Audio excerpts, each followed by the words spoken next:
Are you an investigative professional? Did you know you can find the best private investigator resources using investigatorstoolbox.com? This resource community was built exclusively for licensed investigators and investigative professionals. You can network directly with members, educate yourself through free webinars and blogs, and even create your own customizable research library. Membership starts for as little as 49 cents a day. Download the Investigators Toolbox app or visit our webpage at www.investigators-toolbox.com. Want full data access without a site inspection? IRB Search gives you full Social Security numbers, dates of birth, up-to-date contact info, and so much more, without the inconvenience or cost of an inspection. As an added bonus, you can access IRB data on any device in any location. You'll always have the best data anytime, anywhere. Visit irbsearch.com and use exclusive promo code PIPOD2021 for a free trial and 100 credits. Offer available for new and returning customers. Welcome to PI Perspectives. Today we have a real interesting show. Investigator attorney Wes Beardon returns, and we discuss DARPA and FARA. There are things you'll want to know if you're working for any foreign corporations. It's been a real hot topic button lately, with several investigators arrested by government for working for foreign shell corporations that are actually owned by foreign governments. So let's join the guys and jump into this important topic. Please welcome Wes Beardon and your host, private investigator Matt Spaier. And welcome everybody to this week's episode of PI Perspectives. This is Matt Spaier, your host. Today we're getting kind of a legislative update, a kind of things you should know about the industry, what's going on down in Washington, and there's been some stuff in the news. So nobody better to talk about that stuff than Wes Beardon. So Wes, I'm going to welcome you back to the program. How are you? Doing good, doing real good. Thank you for having me. How you been? I've been good, man. I've been traveling. I was out at Vegas at Intelnet recently. I was down in Georgia, going to the SLIC conference. It was neat, and we're in conference season now, so things are picking up, and thankfully COVID has been down, and folks are getting out and doing things. How about yourself? I know you were in England for a bit and doing some other stuff too. What have you been up to? Oh, just about the same. Starting to travel again. I think, to me at least, the courthouses are starting to open up, which is great. So that it means you actually get to go and see your adversary in person as opposed to on a TV screen. Yeah. And no more cat filters, right? Right. No more cat filters. Well, we still, it's funny. Some of the Zoom stuff has been just phenomenal for, the court process and the hearings. And I hope we keep some of it, to be honest with you. But it is kind of refreshing to come out of it and seeing people come out to the conventions and starting to see just, the airport being busy. It's all hopeful. So hopefully we're out of this thing forever. So. Yeah, there's definitely going to be some sort of a hybrid thing going forward, especially with court.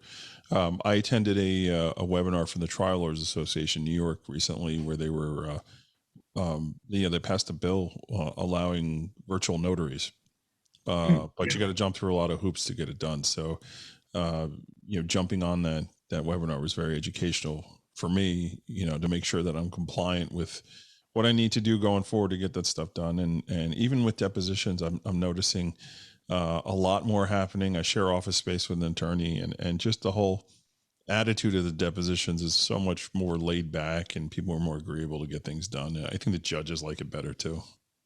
Well, I'll tell you, I had some depositions about a week or two ago, and it was about 20 lawyers. And but it's become normal now that this court reporter will coordinate all that. So I think probably about 10 or 12 or maybe 15 of us, I don't really remember, showed up at a conference room to take this deposition, and the other 10 were basically zoomed in from all over, Timbuktu, which is great. It's kind of neat because it gives you the option to show, and it's great for the client because, the client doesn't usually want you to just go listen to somebody's testimony and, pay you to, fly 5 hours away and house you and feed you just for that. So it really is a benefit that I think that if we could find some hybrid version of it moving forward, I think it would be really great. So yeah, no, I agree with you. It's just so interesting to see just the I don't know if it's the laid backness, but I've talked about this before, where, I'm listening to this deposition taking place, and the guy's like, "Yeah, I'm sorry, I got to take a call at 1:15 for a quick settlement, chat with insurance carrier. So I'm going to need like a 15-minute recess at 1:15." Everyone's like, "Yeah, cool, whatever, no problem. I got to go feed my cat or do whatever." And I'm thinking in my mind, like, man, if you were in like a court reporter's office, that would never happen. Like, you would never allow any of that to take place. No. Well, and not to continue to drone on about this, but it is interesting because it's just, that's the way things are changing. Investigators are having to learn how to adapt with it too. But, Yeah. Hey, the beginning of the year, I tried an arbitration case. It was a 5-day arbitration from my living room. I said, I'm not going to come into the office. I don't need everybody walking in. So I went into my home office there and shut the door and, did the whole thing in one position. And it was actually pretty nice, to be honest with you, because I had my own setup. I had I could take a break. And if I'm taking a break, what am I doing? I'm going to my coffee machine. Right. When I'm coming back. I mean, and people just got to see all the weird artwork and creepy stuff you have in your living room. That's all, right? Yeah, that's right. I do have some weird things on my desk there, but that's about it. And I'm not going to lie to you. I had my shorts on, but I was dressed in a full suit from waist up, and nobody could tell the difference. But it worked out. So that's all good, man. Yeah. So that's cool. So you've been doing this, and you've always had a passion, and this is why I love tapping onto you for this stuff, for the whole legislative, side of our industry. You served as the president for National Council of Investigative Security Services. You've served WAD, various different associations you're a part of, and you've always got your ear to the ground, and having that legal, lawyer background and investigative background has been great.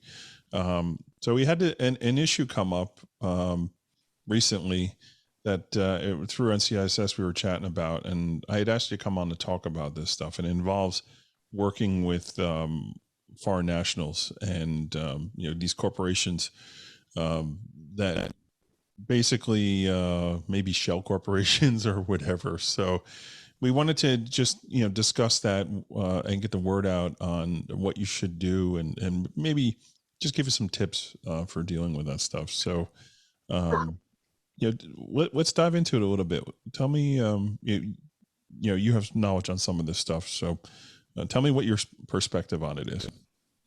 I think at the end of the day, which I'll probably repeat, is that this is a lesson about you need to know who your client is. And I mean, that shouldn't be a shock. I mean, if you go back and watch any old movie from the 40s or the 50s about a private detective, or even the new ones that are out there, the Knives Wide Out type, whodunit type deal. Yeah. 9 times out of 10, those old movies, there's always a turn, and it's always the guy that hired the private investigator that did the killing or something Chinatown, like that. Man. Yeah, exactly, exactly, and so I've seen this happen now in multiple different ways. In fact, I was actually on the phone yesterday with a police department who had arrested a gentleman for stalking, and they believed that he was not only stalking, he was probably going to commit murder on a young lady.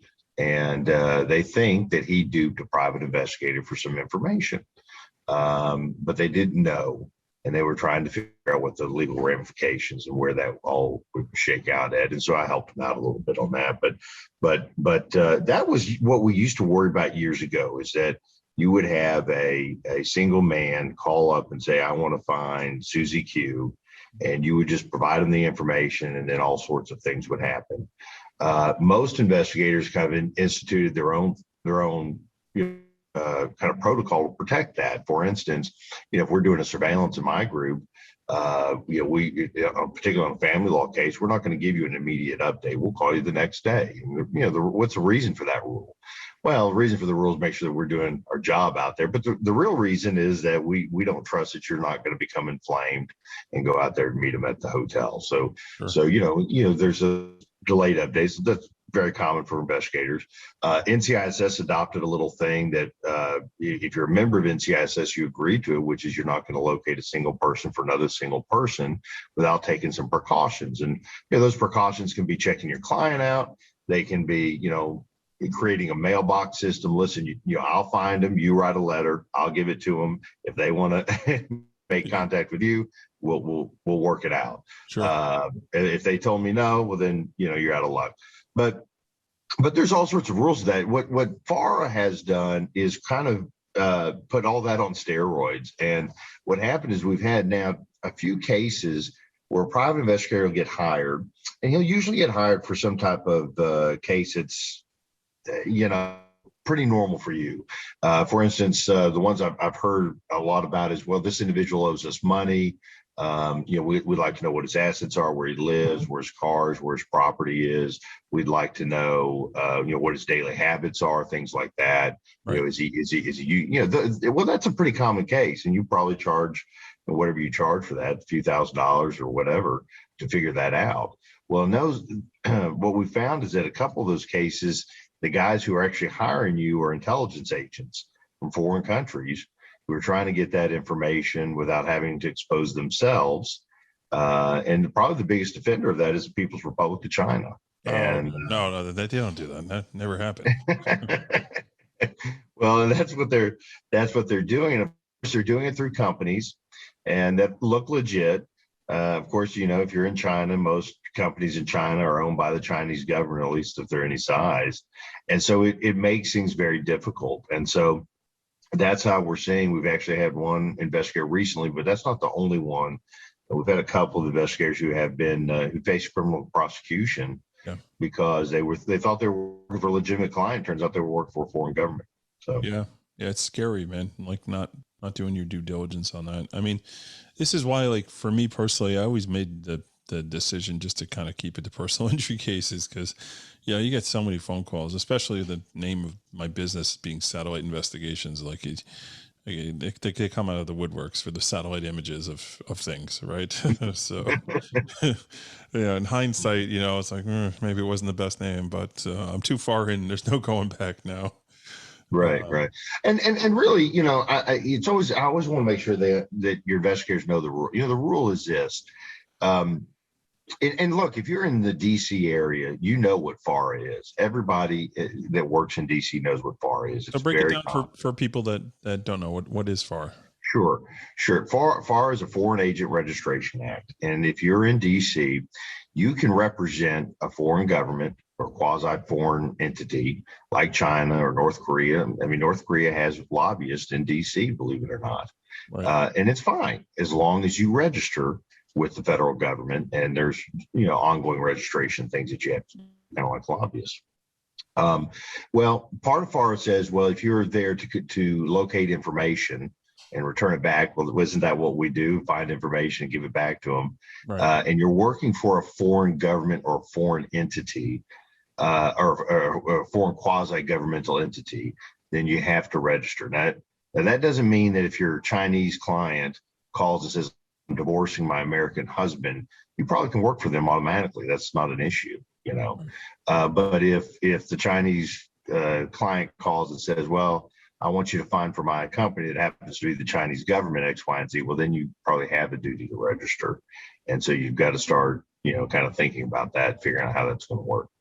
So let me ask you a question, man, because I get this coming across sometimes too. So there's an out-of-state investigation company that has a contract with some sort of manufacturing company that sells things in a particular area, and it's supposed to be only it's broken down in zones, or maybe they're not supposed to be selling a competitor's same product, and they want to hire someone locally in New York to, let's say, go to Flushing because there's a big Asian community there, and go into the store and just do some surveillance to see if they're, if they're selling multiple things or doing something they're not supposed to be doing. So as a local investigator, we're getting hired by another investigation company that, let's say, is out of California or Minnesota or whatever. Is there a duty to register if their client let's say that company from California, their client may be a foreign company. Well, if it's a foreign company, no. But if it's a foreign government, yes.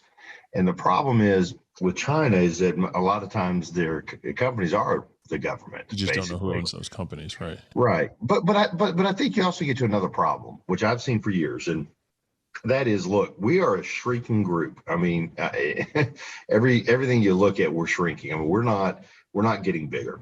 Right. The number of private investigators and agencies is coming down a little bit. That may be good for all of us that are still left in the game, but I see that happen all the time on any organization's listservs. Hey, I need this, or I need that, or I need a surveillance, or I need a service, or I need an interview.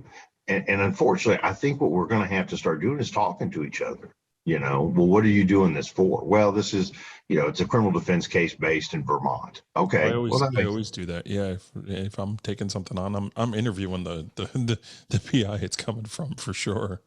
Yeah.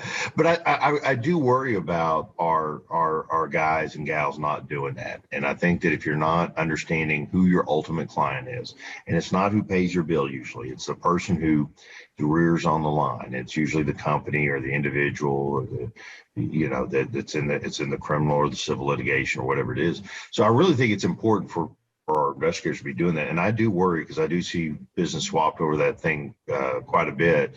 You just need to flesh it out a little bit and ask, and they may tell you, and they may not, and they may, I'm not sure that, well, it's a big auto manufacturer I'm working for. Okay, well, it may be fine. You just got to figure that out. So right.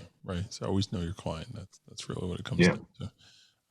So we're going to take a quick break, and when we come back, I want to just dip into a little more on this, and we'll riff on a couple other legislative things that are going on there. So everybody sit tight, and we'll be right back.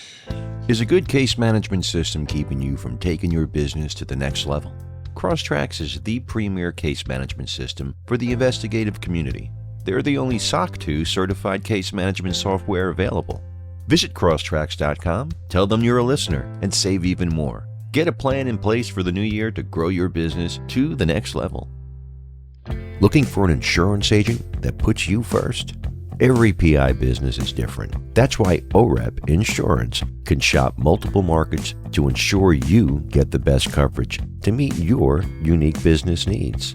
OREP's model is business by the golden rule, and for over 20 years, they've built their business by putting their clients first. So come enjoy a fast online application and same-day certificates of insurance at OREP.org. OREP has coverage for armed investigators, executive protection, and even has a separate policy for security firms. The application takes less than 5 minutes, so visit OREP.org today. OREP.org. In 2019, Investigation Education Consultants added a new affiliate in its never-ending quest to provide quality professional investigative training. IEC is now offering certificate courses and investigative training online. Our website, IECOIT.com, will soon offer a certificate in professional investigation for those interested in entering the investigative field. There'll be standalone investigation classes for those seeking continuing education credits, CEUs, or just interested in taking classes for their own personal or professional interests. The classes currently available are Foundations of Investigation, Legal Investigation, Criminal Investigation, Fraud Investigation, Background Investigation, Interviews and Statements, Skip Tracing Locates, Ethics, and Report Writing. Investigator Toolbox members will receive a 20% discount off the listed price. So visit IECOIT.com. Are you in the New York metro area and are looking for work? Satellite Investigations is currently looking for a full-time field investigator. Visit Matt's profile on LinkedIn for more details and the links in the show notes. Good luck. Check out the latest issue of PI Magazine, available online or by hard copy. Visit PIMagazine.com to learn more. And welcome back to PI Perspectives. This is Matt Spaier, your host, and we're here with Wes Beardon today from Dallas, Texas. Wes, welcome back to the program. Thank you. All right, so we're talking the Foreign Agents Registration Act and DARPA and all the do's and don'ts, and we were covering really the fact of knowing your client, knowing who you're working for, and that even includes your subcontracting work, right? The investigators that you're working with. Really getting a sense of, why they need the work done and who you're actually working for, which I think is, it's a no-brainer, something you definitely have to do, right? Yeah, I think so. I mean, and I'll be honest. I mean, I know that everybody's always worried about their client, disclosing who their client is, and I don't discount that. I mean, listen, getting a client in this business is a hard thing to do, and then it's even harder to know what you're doing for them and try to be successful at it. But I just I've never seen real success where you tried to hide one investigator in the closet and just create a team, make it work. There's all sorts of good reasons. Yeah, that's right. And non-competes. That's what they're made for, so you should be able to share who your clients are. And if you're good at what you do, you're not going to lose those clients. That's right. Yeah. I mean, relationships. That's right. Yeah. I mean, that's just the way I've practiced. And I think that's the way, the better way to do it. And, but I do think that, I do think that it does worry me, that the amount of work that's being swapped, because it's increasing, right? I mean, more and more we're seeing people move in. I mean, even right now we have great migration out of certain cities to other cities in the United States.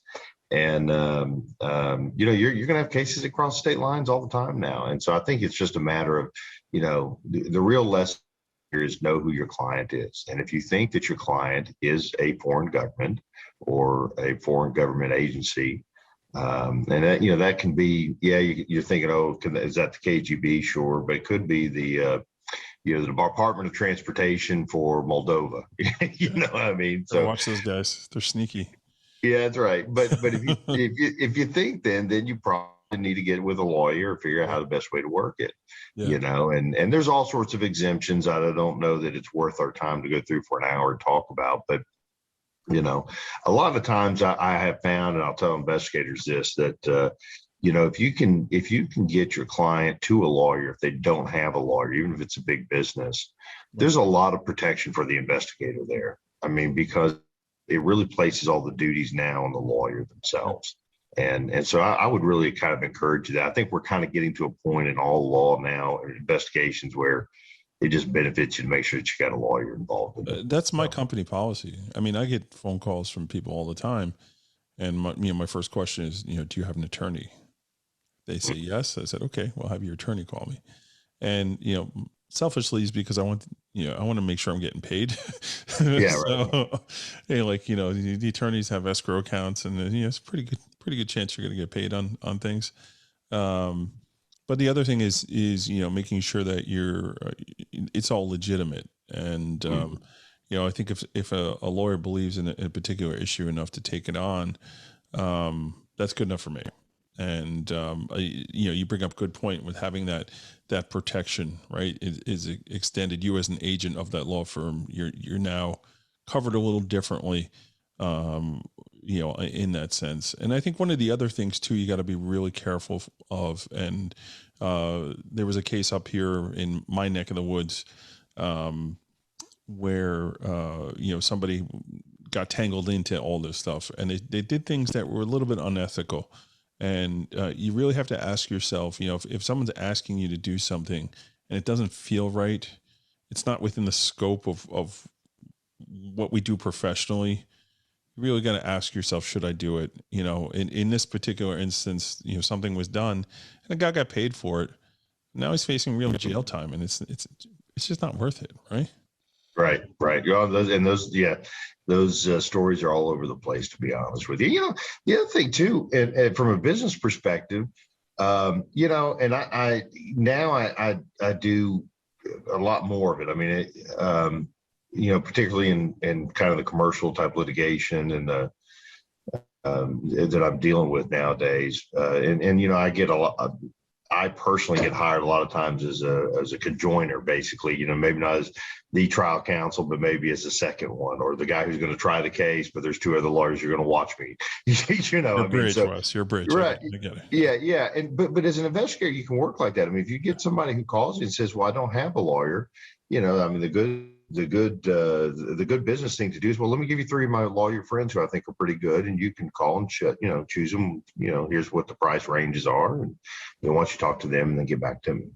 And which I found when I was an investigator prior to being a lawyer, that was that drove a lot of business for me, because it told my lawyers, hey, not only can this guy do us a good job, but this guy sends us a little bit of business too. Right. So that's always a good thing. Lawyers love referrals. They do. It's amazing. You give them one and you're good for like 2 or 3 years worth of business, Right. So it's I definitely learned that. And, the problem with me is, I work with over 100, so I get a case that comes in. It's like, all right, who do I give it to? That's right. Yeah. Well, I'll tell you this as a lawyer for investigators, lawyers, the marketing companies for lawyers now are just crazy. And there's tons of them, and some of them are great, and some do good things. But I'll just personally tell you, the best cases that I've ever had are people who I've known, or I knew the person who referred it to me. Yeah. And that's just how it's been. I've done the best job for those people, and those people have had probably the best experience, because we had a common connection. I believed in their cause. I just wasn't taking the next thing coming in the door, and it worked out. So yeah, referrals are great. No, referrals are awesome. So getting back to these types of cases here, these working for foreign governments, knowingly or unknowingly, and all that. We're seeing more and more of this, and which is why I had asked you to come on and chat about it, because unfortunately, not knowing is not innocent. Right. You got to stay on top of all this stuff, and I think we have a duty to just get the word out to each other to know about this stuff, which is why organizations like NCISS, which we're both a part of, we both serve on the board of, are so important. People have no idea what goes on behind the scenes. When you get on a board like that and you see everything's going down, like, it's very stressful, man, because you're just seeing all this nonsense that's going on all through the country, and you're like, oh my God, it's going to happen over there, and it's going to spread over here, and do this and do that. Like, kudos to you for being like the president of that association, because I have no interest in ever doing that. Well, it is a bit of a fire drill almost on a daily basis. And, and sometimes, you've got to, I think those boards, is to make sure and warn people when you really think there's a real need to warn them. And this is one of the needs. I mean, I think this is going on. I don't think it's going on with everybody, but I do think it's happening. And I do think that if you get caught up in it, it could be a really bad day. Yeah. And, and I think it just goes back to something that we've all been preaching for a long time, is know who the hell your client is.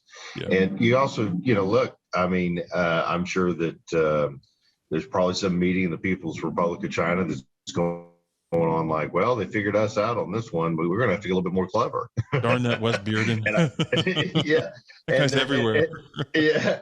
And I think they are going to get more clever. I mean, I think they are. I mean, I think that, and so, one of the first things I always ask, just like you said, well, how did you get my name?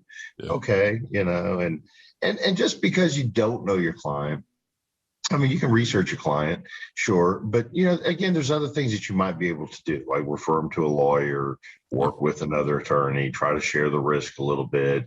If it's a huge enough case, you maybe call a lawyer and say, hey, can I do this or not? Mm-hmm. But be real careful about that. I know sometimes, we're quick to always make the deal want to happen. You just got to kind of think through. So yeah, and also be careful of the lawyers too. So sometimes they ask you to do things you're not supposed to do too. Just because they're an attorney doesn't mean they're walking in the light either. That's right. That's right. Well, my favorite thing is always, I'll meet somebody and say, well, I'm a trial lawyer. Well, how many trials did you try last year? 1 or 2. Well, I snow ski twice a year, Matt, but that doesn't make me a damn Olympian.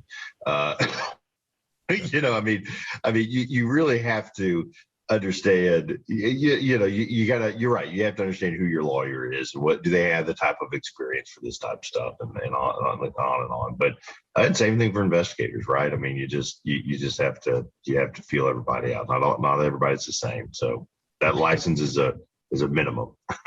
No wonder the Chinese government is so intimidated by you. I didn't realize you ski also. Is there nothing? Yeah. If you saw me ski, yeah, it would not be pretty. Let's just say that. Exactly. It's a lot of things in motion there. Yeah, that's right. It's a hard stop. That's definitely a hard stop. Just fall and roll, buddy. That's all good, man. So what are some of the other things that are out there? I know in New York we have something with that's recently come up with sealed criminal records. They're making a push to try and sneak in a bill on a commercial bill. Just sneak in some language to make misdemeanors go away after 3 years and traffic violations and all that stuff. Well, it's that's unfortunately just not a New York problem. It's a problem everywhere, and unfortunately, even here in Texas, which kind of skews very Republican, I think some of the Republican members are even very sympathetic to it because you have businesses that are moving here left and right. Population's exploding. We've got to put people to work. They need people. We've got to have a labor market, and we can't just exclude everyone. And so that's a pretty sympathetic cause. And so that's kind of what's been brewing. Now, there have been all sorts of people who have been in and out of that battle. Part of the problem for years is that we used to have a free press. Newspapers, and all the newspapers are closed now, but the newspapers are really the guys who would fight for public information. They would come down. They were the greatest allies we had. They had a lot of money, and they would come and they would fight at the state capitol for that. Well, they've gone by the wayside, and I'm not sure we have a suitable replacement to that. And so we've got to start making these arguments to them, and some places have done it. They'll say automatic expunction after such a period of time. They'll make the expunction very reasonable. The two areas I'm in New Orleans, for instance, expunctions now are very easy to get. You got to have a few $100s, and I believe that they've even allocated some money to organizations who'll say, "Here, we'll help you do it." Nonprofits. Right. In Texas, getting an expunction for years was almost damn near impossible. Unless you were found not guilty. For folks who don't know what that term is. Oh, it means getting your whole criminal record expunged. Getting your file, wiping your slate clean, right? Wiping your slate. They want to call that the Clean Slate Act, right? Everybody's. That's right. Yeah. We all deserve a clean slate. I have mixed feelings on that, man. I really do. Well, I think it's going to have to be a balance. Yeah. And part of the problem is this is being fought in a lot of the state capital. The pre-employment screeners have actually launched a pretty good campaign against it. Yeah. And so we support that. Mm-hmm. But again, I'm not sure they have our interest in mind. I mean, if you think about it, a pre-employment screener is really concerned about 7 to 9 years.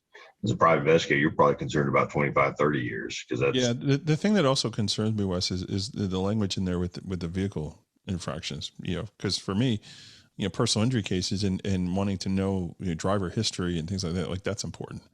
Misdemeanors. All right. So yeah, there is importance to that, but to me, I mean, in my wheelhouse anyways, the driving stuff, I'm like, whoa. No, we need that, and then it starts becoming, okay, so you did this, now let's do this. You did that, and let's do this. So you start going down a slippery slope where, 6 or 7 years now, nothing's available anymore. And you go, how the heck did we get here? How did it become this? Right. Well, I think it is a fight that we're going to have to make. And I don't know if we're going to be able to get it. You bring up a good point, and it's a point that, I've argued for a long time, is that you just can't say misdemeanors either. Right. And if you think about it, because in the big cities, Dallas, New York, I know, and Houston, Orlando, for years, particularly in the 70s and 80s, they would have small minor city courts or municipal courts, that they would file all sorts of bad things like possession of marijuana, possession of cocaine. They would file minor sex offenses, indecency, and prostitution. They file these little misdemeanor courts. Well, those are cases that can be a big deal. Yeah. Right. I mean, if you have somebody go off and do something inappropriate with a kid or someone, well, that indecency conviction all of a sudden becomes extraordinarily relevant. Well, so, I mean, Child's Victims Act, right? You want to say like, okay, well, you didn't do your due diligence to do research on this person you hired who ends up, touching everybody they can get their hands on. If we don't have the ability to do that, or an HR department doesn't have the ability to do that, where's the justice for these kids that are being abused and stuff? It's very problematic. It is. So what we got to really do is we have to explain why we need it. We have to explain what our purpose is for it and who we are, and we got to keep doing that till we can't do it anymore, basically, till we're blue in the mouth. Yeah, I mean, this is why, again, I mean, we said it before, we'll say it again, like NCISS, folks, if you don't belong to it, it's not a big buy-in. If you're an Investigator's Toolbox member, they give you actually $25 credit to join. Like, you should be doing this stuff, folks, because at the end of the day, we make money doing this stuff. And if we're not allowed to do it anymore, you're not going to make money, and you're probably going to be out of business. So, it's really, really important to support organizations like that are going to keep an eye on making sure that we talk till we're blue in the face, right? And I think that if you become a member of NCISS, what we also need is not just you as a member. Well, we really need people who are willing to do the talking and get in front of the legislators. And we do a very good job in Washington. I think we do a very good job in a lot of state capitals, but we don't do a great job in all of them. And that's just because there's 50 of them, and it's tough to be able to find key players in each one of those states. But we need help. So if you're a mover and a shaker and you like being involved in legislation affairs and government, well then this is a place for you. Please come join us, and we need your help. Yeah, take an interest in your business, essentially, right? If you're a business owner, like, this is going to affect your bottom line. I mean, that's the way I look at it, right? Mm-hmm. So does that mean sacrificing a little bit of time to make a call or drop an email or do something? We're stronger together, right? The more of us that do this and make a voice, the more they're going to listen. And a lot of times, like, I've talked to legislators, like I've talked to directors of communications on staffs of these senators, United States senators, congressmen. They don't know what the heck we do. They have no idea. And it's like when you start telling them, hey, this is what we do, and this is why we do it, and this is what we need it for, the light bulb goes off. It's like, oh, wow, okay, all right, well, that makes sense, right?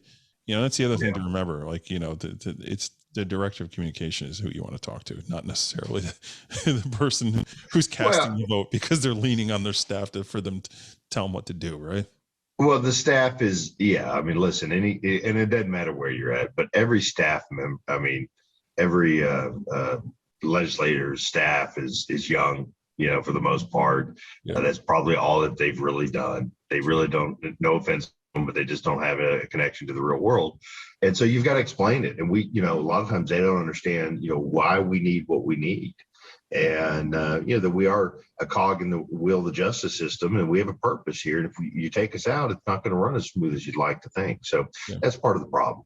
Yeah, absolutely. 100%. I know NCISS actually has a virtual Hit the Hill coming up in May. I think it's the May 16th and 17th. I encourage folks to check it out. I mean, it's not a travel commitment, right? It's kind of something new that they're trying this year. And I think it's very interesting. And I'm sure we'll talk more about it leading up into it. As folks know, I do support that organization. It's going to be interesting. It'll be the first time that we've done a virtual Hit the Hill. We were very close to having a real one, but DC, we just couldn't do it in advance without having some assurances that we weren't going to be in COVID, that we could actually go to the Capitol, that we could actually do things. But this one will be kind of interesting with the virtual. So we're going to try that, see how much more effective. Maybe we keep parts of the virtual moving forward. Yeah. I just don't know. But I'd encourage people to come. try to participate if you can. I always try to encourage you to come, because if you come, you meet people, and if you come, you'll meet people that you might wind up doing business with for the next 20 or 30 years. And you might, meet some real friends and have some real connections across the country. Yeah, man. I joined the board because I went to Hit the Hill. My first Hit the Hill. The board said, "Hey, if you're a member, come sit in on our board meeting and check it out." And I sat down, and I was so impressed by the passion of everybody in the room, and the fact that there were plenty of people that honestly probably didn't like each other too much, but still they were able to get business done and still operate as a healthy board, which to me was impressive. And when I had the opportunity, or I was asked, would you consider to come onto this board? I was like, heck yeah, because this is a healthy organization, right? They know how to get things done. So yeah, I was so blown away. My first trip to Hit the Hill, just how it all worked. It was really neat, and it was very exciting to go through the Capitol building and try and get meetings. And in New York, Alexandria Ocasio-Cortez is the one, like the big. She's in the news all over the place, and it's like, I'm just gonna walk by her office to see if she's around. And I came this close to getting a meeting, which was pretty funny because she's super short. She's like 5 feet tall, maybe. It's like you look and you see somebody on TV. It's like, who's this big character who's just so tiny in real life? But I had the opportunity, though, to sit down with some other legislators, and it was so awesome, man. It was really, really cool. Yeah. It's a neat thing, and walking through the Capitol is a lot of fun. Being there with your friends is a lot of fun. Washington's a neat town. There's always stuff to do. Oh yeah. And so I do think moving forward, I know the board has really talked about this, and I'm glad to see them do this. Is there's going to be a lot more social atmosphere to our meetings, where we go out and do things together, and we really ought to be doing that, because, like I said, DC's got so many things to go do. Not just the cocktail parties, but the museums and government buildings. I mean, it's a neat place to hang out and have a conference. Yeah, there's some like science museums and stuff that are there that are really cool. Yeah, and even like our lobbyists had a cocktail party for us. You said cocktail parties, but that was really cool, and it was good to just chat with folks. And I encourage anybody, if you're a business owner and you're in this industry, you should at some point make it a goal to attend to Hit the Hill when it's live. It really gives you a whole different perspective on what it's like to do business, and making sure that we're protected to do the things that we need to do. So this is going to conclude our NCISS commercial. Sorry, it's okay. I think we're gonna wind down over here. Wes, thanks so much for coming on. I really love that we're able to talk about this stuff. Not a lot of people understand the whole DARPA thing and the Foreign Agent Registration Act, and it's just something you just don't know about it because nobody's ever told you about it, right? So this part of this program is to get the word out there about this kind of stuff. So I really appreciate you coming on. Hey, no problem. If there's anything we can do, thanks for having me. It's always a good time talking to you, Matt, and hope to see you soon. Yeah, so you can find Wes on some ski slope somewhere. I'll be the one tumbling down the mountain and tracking. Tumbling down the mountain. But listen, if you can't find Wes Beardon, then you're not a good investigator, because he's all over the place. That's right. Yeah. So thanks, pal. We'll catch you again. I'll have your contact information actually in the show notes, all joking aside. But thank you again for coming on and being gracious to give us some time here. So thanks everyone for tuning in, and we'll catch everybody next week on the next program. Take care. Wes always has such a great perspective when it comes to legislative issues. Make sure you check out NCISS and consider joining if you're not a member already. We'd like to thank Crosstracks, IRB, Investigator, Education Consultants, Satellite Investigations, and our newest sponsor, OREP, for sponsoring the show. Please support our great supporters. Have you thought about joining Investigator's Toolbox? Now is the time to get on board and join the fastest growing digital community for investigative professionals. Use code PIP 2018-36 to save 10% on membership. And if you have a question or a comment about the show, email Matt at matthews@satellitepi.com.